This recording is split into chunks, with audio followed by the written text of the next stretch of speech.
السلام علیکم، آپ دیکھ رہے ہیں ہنا ذیشان انفارمیشن چینل۔ دوستو، مردے کے جسم میں کیڑے پیدا کیوں ہو جاتے ہیں، آج ہم اس ٹاپک پر بات کریں گے۔ ایک بار حضرت علی رضی اللہ تعالیٰ عنہ اپنے علم کا خزانہ بانٹ رہے تھے۔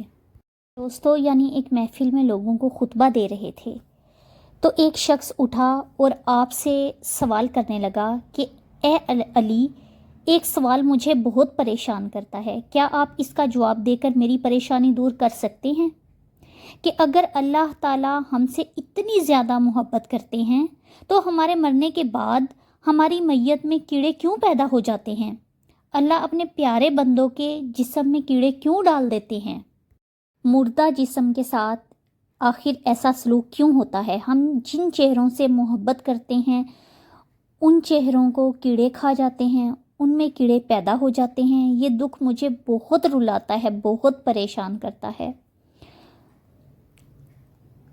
تو اس دربار میں موجود سب لوگ یہ سوال سن کر بالکل خاموش ہو گئے اور انتہائی سوچ میں گمسم ہو کر حضرت علی رضی اللہ تعالیٰ عنہ کی طرف متوجہ ہو گئے۔ دوستو، تو حضرت علی رضی اللہ تعالیٰ عنہ نے اس سوال کا کس خوبصورت انداز میں جواب دیا، آپ سوچ بھی نہیں سکتے۔ حضرت علی رضی اللہ تعالیٰ عنہ مسکرائے اور فرمانے لگے کہ شکر کرو، مرنے کے بعد اللہ تعالیٰ مردے کے جسم میں کیڑے پیدا کر دیتا ہے۔ حضرت علی رضی اللہ تعالیٰ عنہ کا یہ جواب سن کر لوگ حیران ہو گئے۔ وہ بندہ جس نے سوال کیا تھا وہ دوبارہ سے بولا کہ اے علی، مجھے یہ بات دکھی کر دیتی ہے، مگر آپ شکر ادا کر رہے ہیں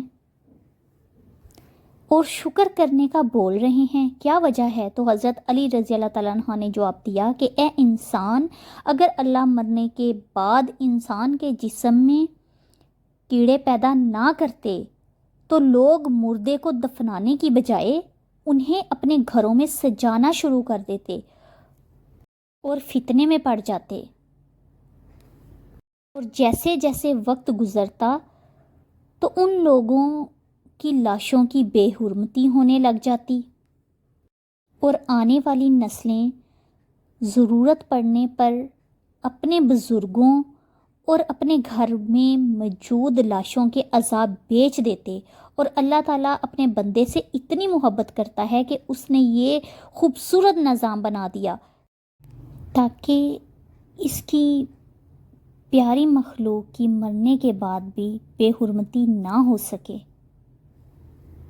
حضرت علی کا یہ جواب سن کر وہ بندہ بالکل خاموش ہو گیا اور چپ چاپ بیٹھ گیا۔ حضرت علی رضی اللہ تعالیٰ عنہ کے بارے میں رسول اکرم صلی اللہ علیہ وسلم نے فرمایا ہے کہ اگر میں علم کا شہر ہوں تو علی اس کا دروازہ ہے۔ ہم لوگ حضرت علی رضی اللہ تعالیٰ عنہ کے علم کا اندازہ نہیں لگا سکتے۔ اس حدیث سے یہ ظاہر ہوتا ہے کہ آپ حضرت محمد مصطفیٰ صلی اللہ علیہ وآلہ وسلم بعد اگر کسی میں بہت زیادہ علم ہے تو وہ حضرت علی رضی اللہ تعالیٰ عنہ ہیں۔ حضرت علی رضی اللہ تعالیٰ عنہ اپنے علم کی وجہ سے بہت زیادہ دنیا میں جانے جاتے تھے۔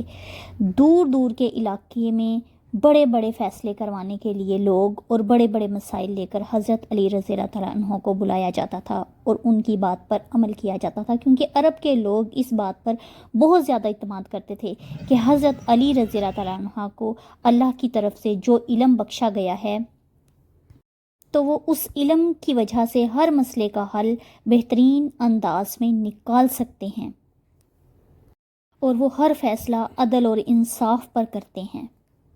دوستو، اس کے ساتھ آج کی ویڈیو کا اختتام ہوتا ہے۔ اپنے پیاروں کا خیال رکھیے گا۔ میری ویڈیو پسند آئے لائک کرنا، سبسکرائب کرنا مت بھولیے گا۔ اللہ سونا حامی و ناصر۔ پاکستان زندہ باد۔